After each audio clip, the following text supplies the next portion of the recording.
हमारे साथ मौजूद हैं समाजी रहनुमा अफगानिस्तान से, उन्होंने हमें ज्वाइन किया है उबैदुल्लाह फैसल साहब, और एक ऑर्गेनाइजेशन भी चला रहे हैं हेल्पिंग हैंड के नाम से। तो अस्सलाम वालेकुम, बहुत शुक्रिया आपके वक्त का उबैदुल्लाह साहब।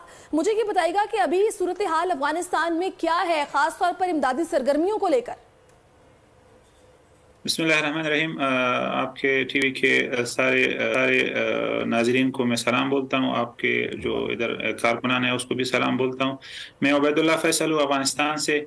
Helping hand for relief and development एक समाजी ऑर्गेनाइजेशन है, उसका लीड कर रहा हूँ अफगानिस्तान में। तो अभी करंटली जो मॉर्निंग हमारे स्टाफ जो उधर है और वॉलंटियर जो उधर पहुँचे हैं, तो उसके ताज़ा जो अपडेट्स है, तो जो शहीद है ज़लज़ले में उसका तादाद बहुत बढ़ गया है। अभी 2045 वो डाइट है अभी तक जो, और ये हमारे टीम कह रहे हैं कि ये नंबर इंक्रीज हो रहे हैं घंटों में, क्योंकि अभी भी रेबल्स को वो रिमूव कर रहे हैं, लोग अभी भी लाशों को निकाल रहे हैं, क्योंकि उधर वो बहुत दूर दराज इलाका है हेरात में, और उधर रसीदगी और नेटवर्क बहुत मुश्किल से काम कर रहा है। और वॉन्डेड का तादाद तकरीबन 2040 को पहुंचा है। तो अभी तक 2040 बंदे जो है वो तो वॉन्डेड है, जो वहाँ पर जैसे कि आपने बताया कि दूर दराज इलाका है, तो रसाई वहाँ पर किस तरीके से मुमकिन हो पा रही है, या किन मुश्किलात का वहाँ पर सामना करना पड़ रहा है, किस तरह रेस्क्यू किया जा रहा है लोगों को? जो हमारे टीम जो बता रहे हैं कि वो जिंदाजान डिस्ट्रिक्ट जो है हेरात प्रोविंस में वो ज़्यादा अफेक्टेड है।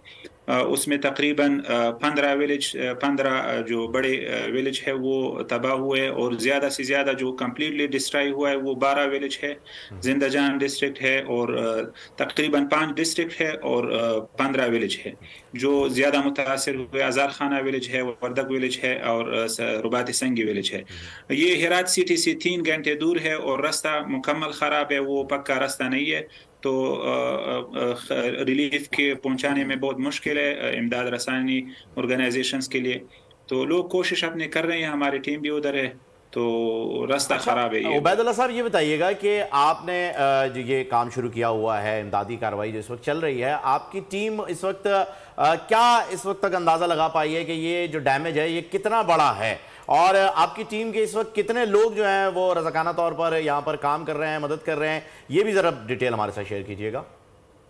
तकरीबन जो लोकल अथॉरिटीज से हमने पता लगाया, और जो उधर हमारे टीम उधर देख रहे हैं इलाके को, तो तकरीबन ऐसा लगता है कि कोई 9000 जो फैमिलीज है वो ज़लज़ले से मुतासर हुए हैं अभी तक, और वो मुतासर फैमिलीज है, और तकरीबन कोई 3000 से ज़्यादा हाउसेस उसमें कम्प्लीटली डिस्ट्रॉय हुए हैं अभी तक, जो नंबर्स हमें आ रहे हैं। और ये मैंने कहा नहीं कि ये घंटों में चेंज हो सकते हैं और इंक्रीज आ सकता है इसमें। और हमारे जो टीम उधर काम कर रहे हैं, तो एक हमारा वो टीम है जो सोशल ऑर्गेनाइजर्स है और वॉलंटियर्स है, तो वो फूड बास्केट और कुक्ड फूड उधर पहुंचाएंगे, और उधर वाटर का कमी है, टेंट्स का कमी है, और अभी भी लोग रबल्स को और ये जो हाउसेस डिस्ट्रॉय हुए तो उसको अभी भी रिमूव कर रहे हैं और लाशों को निकाल रहे हैं। अच्छा। और दूसरा टीम हमारा हेल्थ का टीम है। मैंने बताया कि रास्ता बहुत खराब है, कंधार और हेरात का रास्ते पर इस्लामी इमारत उस पर काम कर रहा है, तो रास्ता बहुत दूर है। तो दूसरा टीम हमारा जो हेल्थ का है, तो वो रास्ते में अभी तक नहीं पहुंचा है, और एक टीम उधर ही है। तो अच्छा उबैदुल्लाह, मुझे ये बताइएगा कि आप लोगों को फंड रेज करने में क्या कोई मुश्किलात का सामना करना पड़ रहा है, या किस तरह कर रहे हैं?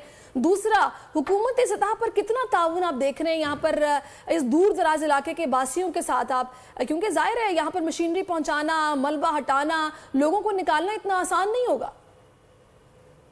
गवर्नमेंट ने अपने सतह पर अपना कोशिश किया है, उसका जो पुलिस था और आर्मी था उधर टाइम पर पहुंचे, और ज़्यादा लोगों के साथ उसने हेल्प किया है मलबों को हटाने में और लाशों को निकालने में, और हॉस्पिटल से उसने सारे सर्विस में दिया है। मगर मसला ये था, मैंने जो बताया कि ये रास्ता दूर दराज था, तो पहुंचना उधर थोड़ा मुश्किल बन गया। और दूसरा बड़ा मसला ये था कि आफ्टर शॉक्स जो थे, 3 शॉक्स उसी दिन में हुए थे, और कल नाइट भी जो हमारा टीम उधर था, तो सारे लोग रोडों पर सोए थे, और गाड़ियों में जो जिसका गाड़ी था तो वो गाड़ी में सोया था, तो सारे लोग वो सड़कों पर थे।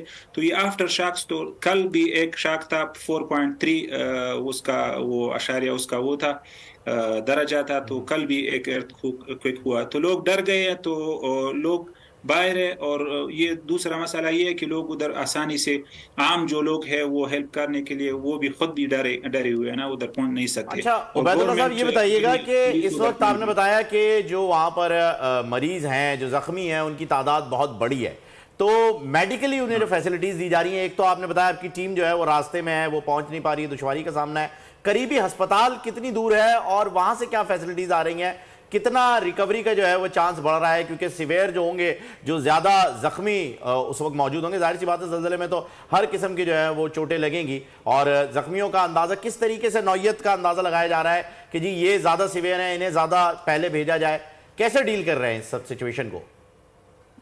جو ہاسپٹلس ہے ادھر وہ تو ڈسٹرکٹ ہاسپٹل بھی ہوتے ہیں, ادھر ڈسٹرکٹ ہاسپٹل میں مریضوں کو اور زخمی کو پہنچائے ہے, مگر اس کا پھر اتنا وہ نہیں ہوتا ہے کہ وہ اتنے زیادہ مریضوں کا خدمت کرے. وہ تو ظاہر ہے ڈسٹرکٹ ہاسپٹل ہے تو 50 یا 100 مریضوں کے لیے بنا ہوتا ہے, تو پھر زخمیوں کو گاڑیوں میں اور ہیلی کاپٹرز میں خود حکومت نے سٹی ہرات کے بڑے مین ہاسپٹلس جو ہے ادھر پہنچائے ہیں, اور جدھر اس کا رسیدگی نہیں ہوا ایون اس نے کابل میں بھی اس کو انتقال کیا ہے جو زخمی ہے. تو گورنمنٹ کل 2 میٹنگز تھے, ایک منسٹری آف اکانومی میں سارے این جی اوز انٹرنیشنل اور لوکل جو این جی اوز ہے اور ڈونرز ہے سب کو جمع کیے تھے, تو اس کے ساتھ بھی ایک میٹنگ اس نے کیا کہ ارجنٹلی رسپانس اس کا کرے, زیادہ ضرورت ادھر اس نے لوگوں نے بتایا, جو اسسمنٹ ہوا تھا اسسمنٹ ٹیموں نے بتایا کہ ٹینٹس کا زیادہ ضرورت ہے, دوائی کا زیادہ ضرورت ہے, اور پانی پینے کا پانی ادھر نہیں ہے. سبسکرائب کریں اور بیل دبائیں تاکہ کوئی خبر رہ نہ جائے.